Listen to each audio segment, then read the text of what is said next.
Alrighty guys, welcome back to another Mortal Kombat 1 video. This one is going to be me ranking my favorite Kameo Fatalities from worst to best. I wanted to make this a top 10, but because of how many cameos were already in the game, I thought I might as well just add the rest of them in and just rank them instead.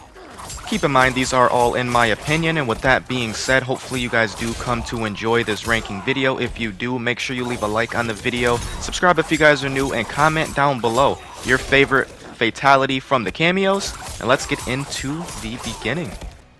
Coming in at dead last, we have Kano. His fatality was great for the time, but I mean 30 years later, a heart rip and that's it just isn't gonna do it for me anymore. It's cool, but it's just missing a lot that makes it a fatality here in the newer generation of games. So next up we have Darius. There's just something about this fatality that is lacking. Maybe it's the fact that he only hits him twice and then he just kind of drops. But this one is just very, very underwhelming for me. I expected a little more. I get it's a cameo, but some of the cameo fatalities are a lot better and this one is just lacking. Next up on the list we have Kung Lao, one of my personal favorite Mortal Kombat characters. Cool fatality, but again, just kind of underwhelming compared to the others. Great classic fatality, but just missing a little bit of the flavor needed to be up higher on the list. Next up on the list we have Frost. Frost is one of the fatalities that I really wanted to love, and just the ending part for me was just very underwhelming. Still a really cool fatality, but there's something about the ending of it, of what I was expecting to happen versus what happened, that just kind of killed the momentum of the fatality for me. Next up we have my boy Shujinko. While it may not be the greatest fatality, I had to give it extra points for the Kill Bill reference, and just because it was pretty sick looking, not gonna lie. I didn't know what to expect for Shujinko, but the Kill Bill reference just deserved a little bit of extra points. I thought this one looked really cool. Next up on the list, one of the greatest Mortal Kombat characters of all time, we have Sub-Zero with the classic spine rip. I mean, there's not really much to say. It's the spine rip, one of the greatest fatalities of its time. Kinda wish they would have added something just a little different, but still nice and clean. Up next, a character who should have been playable in this game, we have Serena. She has the flavor and spice that I was talking about that Kano did not. We got the heart rip, and we also have the stab into the beating heart.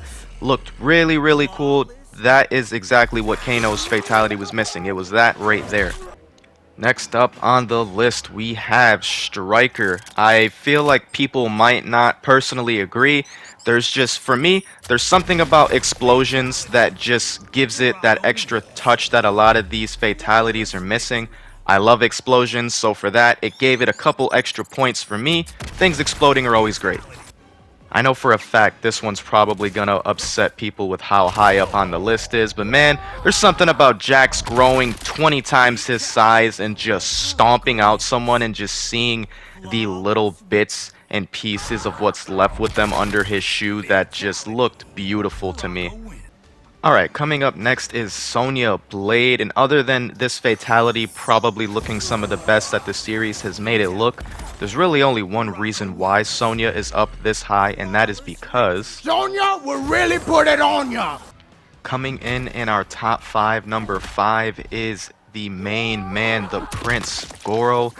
Nothing too insane about this fatality, but for the cameos, something about seeing your head get smashed to then getting your entire body just ripped apart is, for the cameos, is honestly one of the most insane fatalities. Coming in at number 4, another beautiful classic Sector. Man, I've always loved this fatality since the first time I've seen it, up until the however many times if they decided to remake it. This fatality I think will always end up high on anybody's list.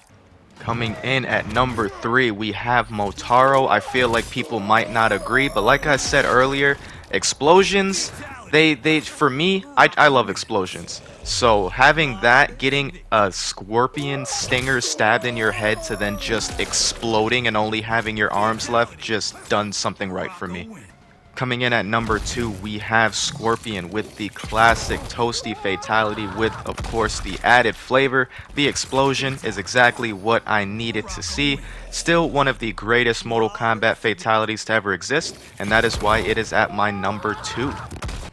And of course, coming in at my number 1 spot is Cyrax. Although this wasn't originally his fatality, this is still one of my favorite Kameo fatalities and just one of my favorite fatalities of all time. Dude took fatality to another level and not only took out himself and his opponent, but the entire planet. With that being said, hopefully you guys did enjoy the video. If you did, make sure you leave a like on the video, subscribe if you guys are new, and comment down below your favorite fatality of all time. Hopefully you guys enjoyed, and I will see you guys in the next one.